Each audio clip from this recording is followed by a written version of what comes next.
Question number 21 to 30 UGC NET November 2020 और subject है computer science and application. इससे पहले दो वीडियो 20 क्वेश्चन तक बन चुके हैं इस सीरीज़ में। अब नेक्स्ट जो 10 क्वेश्चन हैं उनको एनालाइज करते हैं हम। तो ये जो क्वेश्चन है ये हमारे पास डिस्क्रीट मैथमेटिक्स का, तो इसको समझते हैं। F X is equal to X is my friend, F X is equal to X Venn diagram से अंडरस्टैंड करते हैं। And P X is perfect, तो ये perfect but then P X is perfect, then correct logical translation of the statement some of my friends. That's why यहाँ पे थोड़ी सी intersection हुई है, some of my friends intersection, तो obviously सभी में इंटरसेक्शन यहाँ पे दी हुई है। और of my friend are not perfect, intersection पर वो परफेक्ट नहीं है। नेगेशन लगेगा तो नेगेशन क्या है, इस वाले पार्ट को लग रहा है, तो आंसर हमारा एक्चुअल में रेड वाला पार्ट है। और इसको रिप्रेजेंट करने के लिए ये हमारे पास फ्रेंड है और ये हमारे पास क्या है, परफेक्ट है, बट क्वेश्चन में बोला गया है नॉट परफेक्ट, तो नेगेशन और उनका intersection. So right answer is the second is the right answer. Question number 22 ये थ्योरी ऑफ कंपटीशन से रिलेटेड है, थ्योरी ऑफ ऑटोमेटा से रिलेटेड है, जिसमें होता क्या है कि हमारे पास ग्रामर है। ग्रामर डिफरेंट टाइप्स की है, regular, context free, context sensitive and unrestricted grammar. इससे पहले भी इससे रिलेटेड क्वेश्चन आ चुका है थ्योरी ऑफ कंपटीशन से। अभी बात कर रहे हैं कंटेक्स्ट फ्री, इसमें कोई रूल्स नहीं होते। कंटेक्स्ट फ्री का मतलब है देयर इज़ नो रूल, तो हमें दिया गया होता है। तो यहाँ पे n क्या होता है कि जो हमारे पास वेरिएबल्स हैं, अनटर्मिनेटेड वेरिएबल्स हैं वो, और यहाँ पे sigma terminated variable, P production के लिए होता है, ऐसा स्ट्रिंग के लिए होता है। तो ए पार्ट को देखते हैं, बी पार्ट को देखते हैं, और सबसे पहले अंडरस्टैंड करते हैं ये एम्बिग्युअस ग्रामर होती क्या है, कि किस ग्रामर को हम एम्बिग्युअस कहते हैं। तो एम्बिग्युअस ग्रामर क्या है कि जब more than one parse tree हो किसी भी गिवन ग्रामर का पार्सिंग करने के लिए। और दूसरी बात क्या है कि लेफ्ट मोस्ट या राइट मोस्ट जो ट्री है उसमें दो बार पार्सिंग पॉसिबल होनी चाहिए और उसकी जो स्ट्रिंग है वो सेम आनी चाहिए। तो फर्स्ट ऑप्शन को लेके चलते हैं, क्या है, तो this is the first option. S क्या प्रोड्यूस कर रहा है, एस एस या ए एस बी या बी एस ए, जहाँ पे ए जो है वो टर्मिनेटेड वेरिएबल्स हैं और एस एस क्या नॉन टर्मिनेटेड है। हम पूरी स्ट्रिंग को टर्मिनेटेड जो वेरिएबल्स हैं उसमें कन्वर्ट करना होता है। तो लेफ्ट मोस्ट पार्सिंग करते हैं, लेफ्ट का मतलब हमने लेफ्ट से चलना है। ये हमारे पास एस एस है, देखिए कैसे चलते हैं। एस एस इस पहले लेफ्ट एस की जगह मैंने पुट करना है ए एस बी, ये पुट कर दिया। और अब इस फिर से लेफ्ट मोस्ट एस की जगह क्या पुट कर दिया, लेमडा। लेमडा मतलब होता है एम्प्टी स्ट्रिंग जिसका कोई भी मतलब नहीं होता, तो ये हमारे पास क्या होगा, खत्म। और इस एस की जगह फिर पुट कर दिया, तो हमारे पास क्या आया, एंड में ए बी। ये कैसे है, एक स्पैनिंग ट्री बना हमारे पास, एक पार्सिंग ट्री बना, किसका, लेफ्ट साइड से हम जो पार्सिंग कर रहे हैं। अब दूसरा बनाने की कोशिश करते हैं, पार्स ट्री 2, तो एस एस टी, अब हमने ए एस बी नहीं बी एस से को यूज़ किया, इस एस की जगह क्या लिखा, बी एस से। और अब इस एस की जगह क्या किया, फिर लेफ्ट वाले को लेना हमने, तो इसको क्या लैम्डा किया, ये बी ए हो गया, इस एस की जगह भी लैम्डा पुट गए ए बी, यानी कि ये हमारे पास क्या है, एम्बिग्यूस है। ये जो ग्रामर है ये क्या है, एम्बिग्यूस, इसने कंडीशन फुलफिल की है। सेकंड भी ऐसा ही है। अब थर्ड को मैं देखता हूँ, जो सी पार्ट है उसको समझते हैं। ये दिया है एस ए बी, ए किसके बराबर है, B B B, small B capital B, एक टर्मिनेटेड वेरिएबल एक अनटर्मिनेटेड वेरिएबल, और बी किसके बराबर है, ए, और ए किसके बराबर है, लैम्डा इस केस में। ठीक है, बी या तो ए के बराबर है या तो लैम्डा के बराबर है। तो देखिए कैसे, तो ये है, इस ए की जगह क्या पुट कर दिया हमने, ए बी बी, ये इसको पुट कर दिया हमने। अब इस बी की जगह, इस बी की जगह दो ऑप्शन है, ए और लैम्डा। मैंने इस बी की जगह क्या कर दिया, ए पुट कर दिया, और नेक्स्ट वाली लाइन में ए जो दूसरी बी बची है उसमें क्या कर दिया, लैम्डा पुट कर दिया। और लैम्डा पुट किया तो हमारे पास क्या है, ये 0 हो गया। इस ए की जगह फिर से बी बी बी पुट कर दिया, तो हमारे पास ये सिचुएशन आई। अगेन इस बी की जगह लैम्डा पुट कर दिया, तो हमारे पास स्ट्रिंग क्या आ रही है, ए ट्रिपल टाइम बी। अब फिर से इसको करते हैं हम, दूसरा हम पार्स ट्री क्रिएट करते हैं, ए बी बी। ए किसके बराबर आया, बी बी बी इसके पुट कर दिया, और दोनों की जगह एक बार लेफ्ट एक स्टेप को ख़त्म किया मैंने, यहाँ पे दोनों को हमने लैम्डा पुट कर दिया, तो ए बी। तो जो स्ट्रिंग हमारे पास इस प्रोडक्शन के साथ आ रही है, इस ग्रामर की आ रही, दोनों सेम नहीं है, तो हमारी जो सी ऑप्शन है वो सही नहीं है। और सी ऑप्शन सही नहीं, जिसमें सी होगा उसको हम नहीं करेंगे, तो ऑप्शन ए बिल्कुल सही है। तो ऑब्वियसली ए वाला अकेला कोई भी नहीं है, तो right answer is A B. वैसे भी यहाँ से देखने से लग रहा है कि ये वाली जो हमारे पास ग्रामर है ये बिल्कुल एम्बिग्यूस है, तो answer is fourth is the right answer. Arrange the following type of the question from the best to worst type. तो सबसे पहले अंडरस्टैंड करिए, ये जो कोहेशन और कपलिंग का कॉन्सेप्ट है सॉफ्टवेयर इंजीनियरिंग का है, सॉफ्टवेयर डेवलपमेंट से रिलेटेड है, जिसमें कि कोहेशन का मतलब होता है degree of functionality related two modules, और कोहेशन ज़्यादा होनी चाहिए।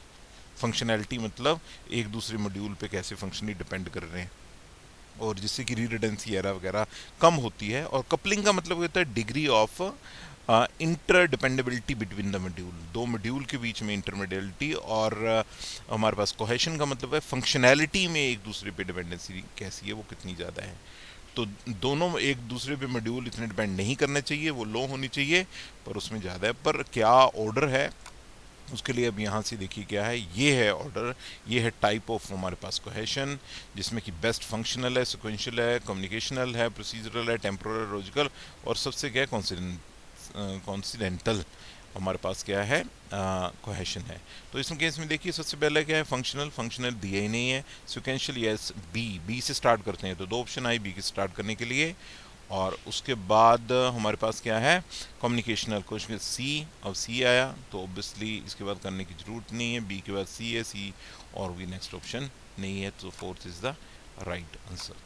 24th ये हमारे पास एक मिनिमम एमएसटी का क्वेश्चन है, मिनिमम स्पेनिंग ट्री का, और इसके लिए जो एल्गोरिदम यूज़ किया है प्रिज्म एल्गोरिदम। प्रिज्म एल्गोरिदम है क्या है, एमएसटी है, ये ग्रिडी अप्रोच को फॉलो करता है, शॉर्टेस्ट फास्टेस्ट एल्गोरिदम को फॉलो करता है। इसमें मोस्ट इंपॉर्टेंट थिंग ये है कि nodes as a single tree मानी जाती हैं इसमें।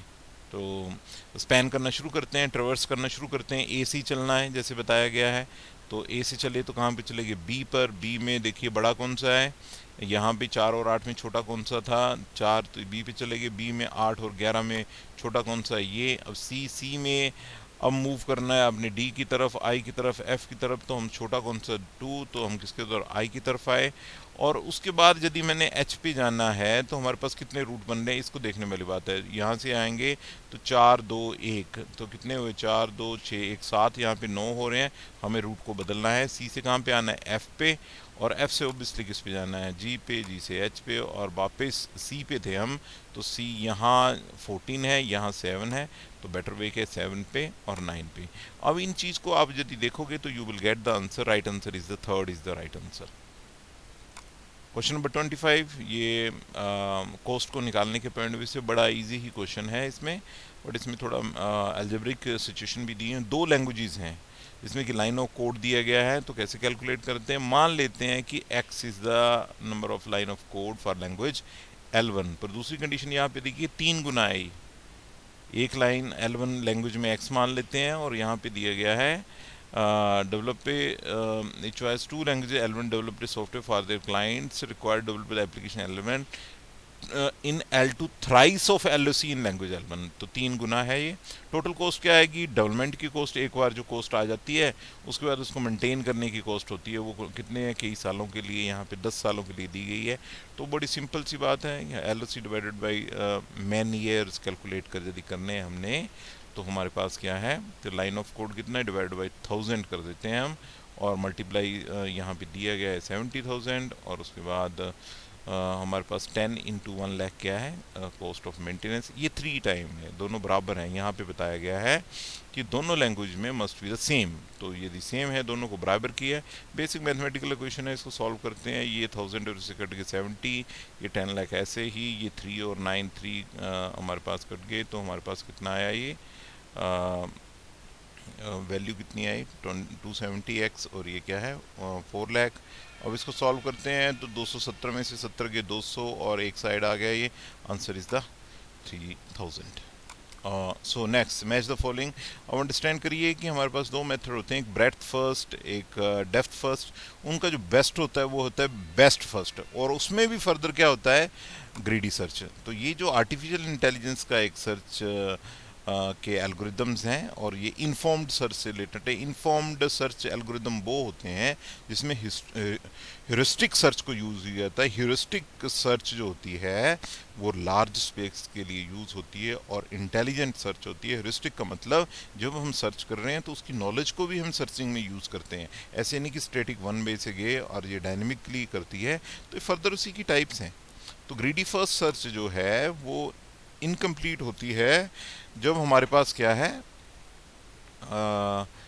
स्पेस इनफाइनाइट है, और ये इसी की टाइप है। ए स्टार जो है, ये कंप्यूटेशन एंड कम्प्लेक्सिटी बढ़ जाती है इसमें।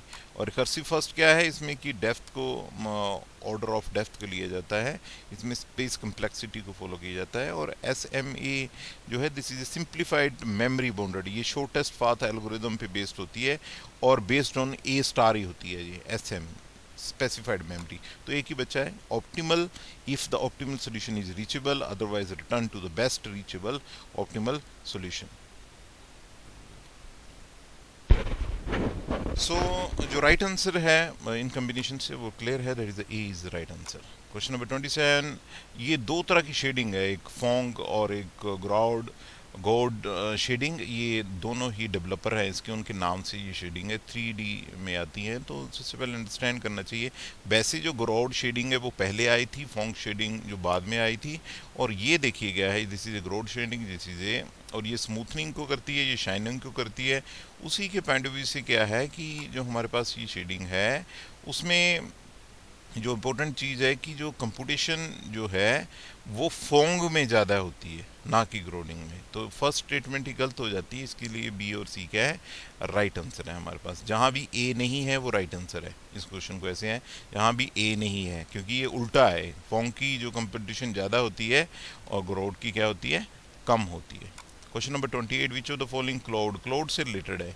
तो क्लाउड कंप्यूटिंग में हम बात करते हैं कि शेयरिंग ऑफ द रिसोर्सेज होता है। क्लाउड में स्पेस जो होता है बहुत ही ज़्यादा शेयरिंग में रहता है। बट ये जो शेयरिंग है ये कैसे है, वर्चुअलाइजेशन में है, रियली नहीं है।